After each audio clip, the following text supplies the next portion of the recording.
Doctor. दीपक का phone देखकर मैं तो पहले अचंभे में पड़ गई, फिर जब उनसे बात हुई तो पता चला वह कह रहे थे, भाभी, आपके स्कूल में मिस शीतल काम करती है। तब मैंने कहा, हाँ, बहुत अच्छी और टैलेंटेड टीचर है।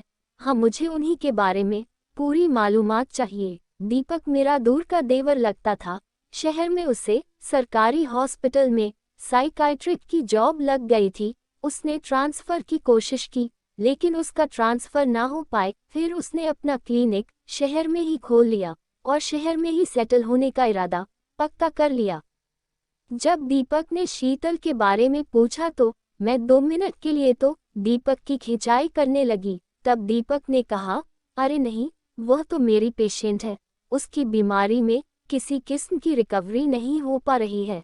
मैं जानना चाहता हूँ कि आखिर उससे ऐसा पर्सनल क्या प्रॉब्लम है जिसकी वजह से उसकी बीमारी रिकवर नहीं हो रही। मैंने दीपक से कहा कि वह तो तंदुरुस्त और खुशरंग लड़की है, वह बीमार तो कहीं से भी नहीं दिखती। तब दीपक ने कहा, उसकी बीमारी देखकर नहीं आती, लेकिन जब उसे दौरा पड़ता है उस वक्त शीतल बेहोश हो जाती है और उसके हाथ पैर टेढ़े होने लगते हैं। ये बहुत ज़्यादा मेंटल स्ट्रेस बढ़ने पर होता है। ये बात सुनकर मुझे बहुत अफसोस हुआ। इतनी प्यारी बच्ची और उसके साथ ऐसा क्यों होता है। तब दीपक ने कहा, हाँ, यही बात मुझे जाननी है कि आखिर ऐसा क्या प्रॉब्लम है जो वह किसी से शेयर नहीं करती। तब मैंने दीपक से कहा, जब वह किसी से शेयर नहीं करती तो फिर मुझे कैसे बता सकती है। मुझे याद आया कि शीतल एक बहुत बड़े जागीरदार घराने की लड़की है। वह नौकरी सिर्फ शौक के लिए कर रही है, और जब वह गांव से शहर आई थी तो उसके साथ एक नौकरानी भी आई थी। मेरे दिमाग में आइडिया आया और मैंने दीपक से कहा, क्यों ना इस नौकरानी का किसी तरह मुंह खुलवाया जाए। तब दीपक ने कहा, तो फिर लग जाए अपने काम पर। एक दिन मैं स्कूल से छुट्टी कर दे हॉस्टल चली गई और शीतल की नौकरानी से बहला फुसलाकर बात करने लगी। तब उसने मुझे सारी हकीकत बता दी। उसने बताया कि मालकिन जब फर्स्ट ईयर में थी तब मालकिन का पिताजी का और उनके चाचा का जमीन को लेकर विवाद हो गया। शीतल दीदी का उनके चाचा के बेटे से रिश्ता बचपन से तय था, लेकिन इस झगड़े के कारण शीतल दीदी के पिता ने उनका रिश्ता बहुत बड़े घराने में कर दिया।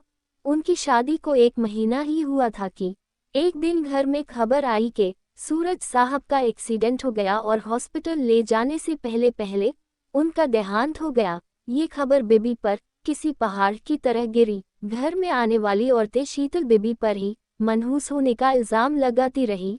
शीतल बेबी को उनके पिताजी घर ले आए। शीतल बीबी के चाचा का बेटा रघुवंशी, जो यूके में अच्छा खासा बिजनेस चला रहा था, वह फौरन वापस आया और अपने माँ और पिताजी के सामने जिद करता है। तब उसकी माँ इस शादी से मना कर देती है। वह भी वही कहती है कि उसने शादी के 1 महीने में ही अपने पति को खा गई। अच्छा हुआ जो शादी तुमसे नहीं हुई। तब रघुवंशी ने कहा, मुझे शादी करना है तो सिर्फ शीतल से करना है, और रही सूरज की बात तो उसकी जिंदगी ही इतनी थी। इस तरह रघुवंशी ने अपने माता पिता को शादी के लिए राजी कर लिया। शीतल बेबी की बड़े धूमधाम से मंगनी कर दी गई, लेकिन पहली शादी से मिला अपमान शीतल बेबी भुला नहीं सकी, इसलिए उन्हें शादी से पहले कुछ वक्त चाहिए था।